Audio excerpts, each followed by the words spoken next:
हमने उनसे ये तय किया हुआ है कि हम वो तरमीम भी कंसेंसस से थ्रू करवाएंगे, लेकिन इस पैकेज का वो हिस्सा नहीं है। कुछ जमातों को उस पर एतराज़ है। सर एक सेकंड। इसी तरह बलूचिस्तान अवामी पार्टी और नेशनल पार्टी ने हमें तजवीज़ दी कि बलूचिस्तान की सूबाई असम्बली की नशिस्तें हैं, उनमें इजाफा किया जाए। उसमें भी ANP और दीगर जमातें भी स्टेक होल्डर हैं, जमीयत उलमा इस्लाम भी स्टेक होल्डर है, पाकिस्तान पीपल्स पार्टी और पाकिस्तान मुस्लिम लीग नून भी स्टेक होल्डर है।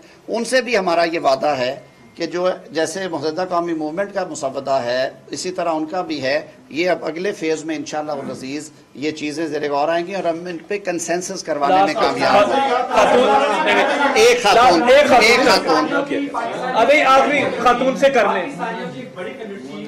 पाकिस्तानी है जो बैरून मुल्क रहते हैं, PTI की बहुत बड़ी डिमांड है कि उनको राइट ऑफ वोट होना चाहिए, उनको यहाँ पर इलेक्शन करने की इजाजत होनी चाहिए।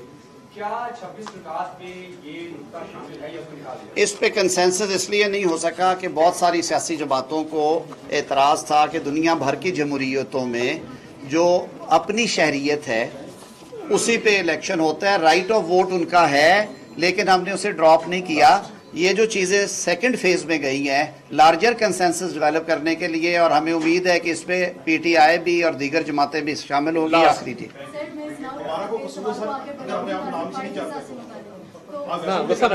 सर एक सेकंड आपको कल मौका दिया था, आपको कल आप बोले थे। एक सेकंड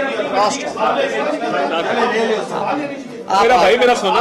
वैसे मुझे इस बात का बड़ा अफसोस है कि एक खातून है पूरे मजमे में, आप बस कर दे। एक खातून पूरे मजमे में आप उसे सवाल नहीं करने दे रहे, आप तशरीफ रखे। ये बड़ी गलत बात है, ये बिल्कुल गलत बात है कि एक खातून को अगर माइक दे, हद हो गई है आपकी।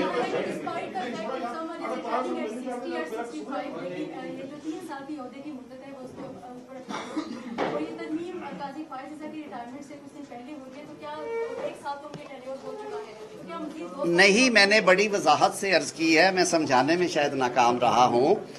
65 years is the cut off date. 65 साल पे रिटायरमेंट है और मियादे ओहदा 3 साल से आगे नहीं जाएगी।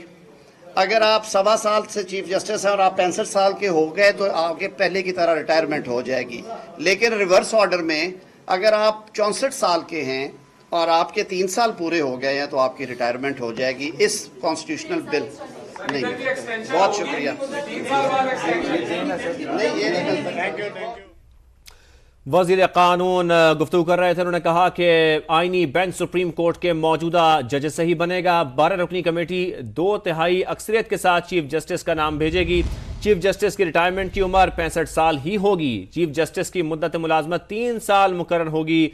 मुसवदा जो पेश किया जाना है इस हवाले से तफसीलन आगाह कर रहे थे वज़ीर कानून। उन्होंने प्रेस कॉन्फ्रेंस की और कहा कि JUI की सूद के खात्मे की तजवीज़ तरामीम में शामिल की गई है, जबकि चीफ जस्टिस फायज़ ईसा ने तौसी लेने से 3 बार इनकार किया। आईनी बेंच सुप्रीम कोर्ट के मौजूदा जजेस से ही बनेगा। इसके साथ साथ उन्होंने बताया कि 1 जनवरी 2028 से सूदी निज़ाम का खात्मा हो जाएगा। चीफ जस्टिस की तैनाती आईनी पैकेज का हिस्सा है। जजेस की कारकर्दगी जांचने का निज़ाम भी बनाया जा रहा है। जुडिशल कमीशन की सरबराही चीफ जस्टिस करेंगे। सूबाई जुडिशल कमीशन की शक्ल वही रहेगी। गैर मुस्लिम मेंबर को भी जुडिशल कमीशन का हिस्सा बनाया जाएगा। और इस वक्त chairman Pakistan peoples party Bilawal Bhutto गुफ्तगू कर रहे हैं। 26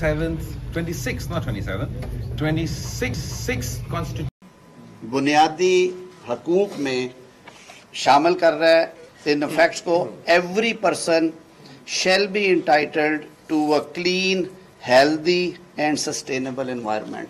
हमने ये रियासत की जिम्मेदारी इक्नॉलेज की है, मरकज़ी और सूबाई हुकूमतें, कि वो अपनी प्रायोरिटी तरजीहात में, चाहे वो स्मॉग के ख़िलाफ़ है जंग, चाहे वो टोरेंशियल रेन्स बारिशों के सिंध और बलूचिस्तान के हवाले से है, चाहे वो जो हमें शुमाल में चैलेंजेस है सैलाबों के और ग्लेशियर्स के पिघलने से उसके हवाले से है, चाहे कचरे के हवाले से है, सफाई सुथराई के हवाले से है। इसकी बहुत बड़ी एक्नॉलेजमेंट है और मैं ये तवक्को रखता हूँ कि इस तरह की जो शिक्के हैं आज तरमीमी बिल में, इस पे मेरे ख्याल में ना अपोजिशन को किसी को भी एतराज़ नहीं होना चाहिए। ये पाकिस्तान के लिए, पाकिस्तान के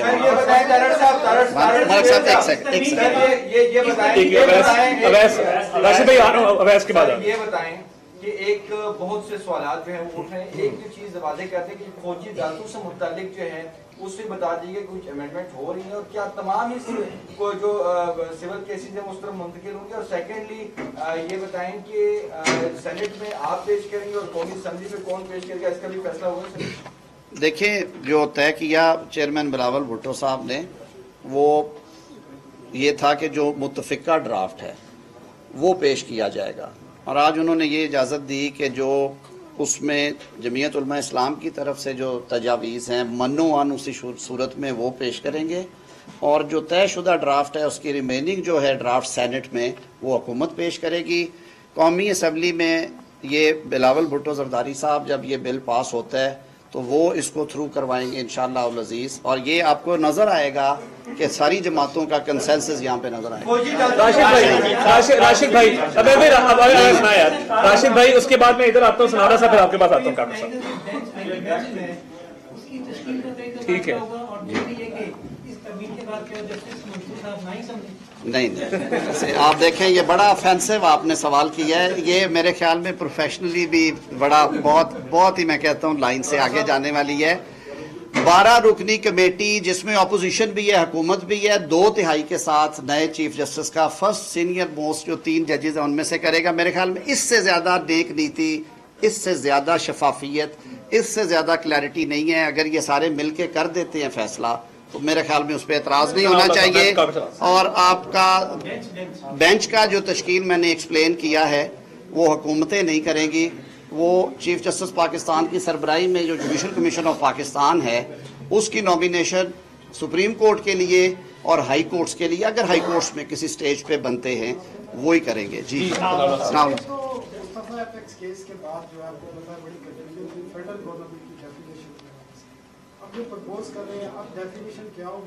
वही वफाकी का बीना अभी पूरी कंपेन चली है चीफ जस्टिस अब ये जो तरमीम पास हो जाती हैं, आज हो जाती हैं, कल तक नोटिफाई भी हो जाएगी, फायज साहब का स्टेटस क्या होगा?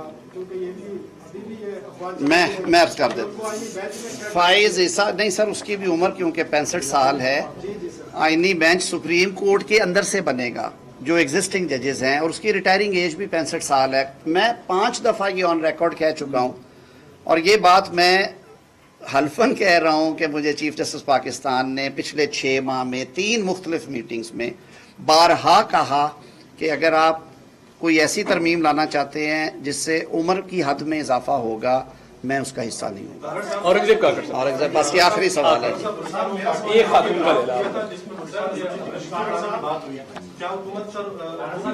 सर मैं अर्ज कर देता हूँ, आपने बड़ा अच्छा सवाल किया। मुत्तहिदा कौमी मूवमेंट ने हमें तजवीज़ दी है कि आप मुकामी हुकूमतों को मजबूत बनाने के लिए आइन के आर्टिकल 140A में मुनासिब तरामीम करें, क्योंकि सारी पावर जो है वो सूबाई हुकूमतों में मरकूज़ कर गई है। वो ट्रिकल डाउन इफेक्ट जो हम चाहते थे वो नहीं आ रहा।